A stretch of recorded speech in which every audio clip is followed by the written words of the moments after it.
vu. C'est que bon. Oui, mon frère. Et tu vois ce frère là? Le frère qui vient de passer Oui, là. c'est lui qui vient de passer là. Oui, je le vois. Ah! Qu'est-ce qu'il a? Non, toi tu ne sais pas ce qui se passe dans le quartier là. Ah bon? Tout le monde parle de lui dans le quartier là. Et c'est lui, il court de toutes les filles dans le quartier ici. Et même son voisin qui est là. Mon frère, tu es sûr de ce que tu racontes? Voilà, mais on dirait que toi tu n'es pas dans le quartier. Toi tu n'es pas dans le quartier, on prie ensemble ici. Souvent il vient à la mosquée prier. Je le connais bien, je le connais. Il passe ici tout le temps. Oui, c'est lui. Et c'est lui qui...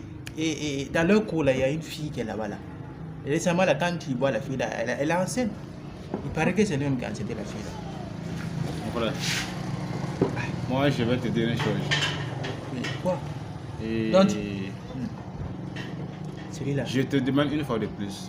Est-ce que tu as été vraiment témoin que le frère a fait une telle chose? Ah, c'est pas affaire de témoignage. Tout le monde parle de lui dans le quartier. Et même ceux qui en parlent là, souvent ils disent même qu'ils ont été témoins de ce qu'il a fait. Donc si je comprends bien, Oui. Tu parles de ce que tu as entendu, mais pas de ce que tu as vu de tes propres yeux. Ah, mais ça, c'est pas quelque chose qui est utile. De toutes les façons, ceux qui parlent là, ils vont quand même pas mentir. Ah bon? Oui. Subhanallah al-Azim. Ok, donc toi tu prends la réaction des gens pour venir me raconter. Ce n'est pas ce que toi-même tu as vécu. Toi-même tu me connais, tu dis que je m'en parle ensemble depuis des années. Oui, certes je te connais, mais est-ce que je connais les autres? Ça vient de la part des autres, non, ce que tu me racontes. Mais est-ce que moi je connais les autres? Toi, ton affaire elle est compliquée. On te explique des choses et puis toi tu trouves toujours des choses. Okay. Est-ce que j'ai vu des preuves frère, ou non? bien, je te comprends. On aime tout le temps raconter ce qu'on a écouté d'autrui, ainsi de suite. Mais on doit faire beaucoup attention. Pourquoi? Pourquoi? Parce que toi, en tant que musulman, tu ne dois pas réagir sans science comme les autres le font.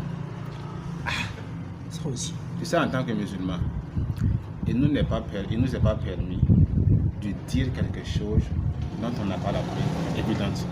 Avoir la preuve avant de parler. Oui. Il faut avoir une preuve claire émanant de tes yeux ou bien de tes propres oreilles avant de réagir. Il ne faut pas dire une telle personne a dit, une telle personne a dit. Ça, on y appelle le faux témoignage. Le faux témoignage. Et ce qui est gravement condamné en islam. Et Allah subhanahu wa ta'ala a même dit dans le Coran, et dans la sourate 17, au verset 36. A'udhu billahi minash shaitanir rajim.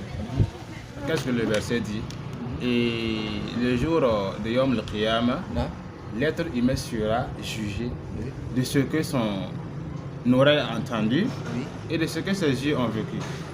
Donc, s'il se fait que ce que tu as raconté était faux, imagine la suite. Donc, c'est une chose qu'on doit vraiment beaucoup faire attention.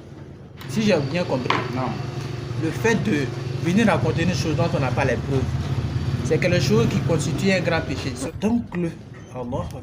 Mon frère, tu vois la gravité. D'après un hadith rapporté par Abu Bakr, le prophète Mohammed sallallahu alayhi wa sallam a dit: ne vais-je pas vous informer des plus grands péchés? Nous avons dit certes, ô messager d'Allah. Il a dit: l'association à Allah, qui est le shirk, le mauvais comportement avec les parents.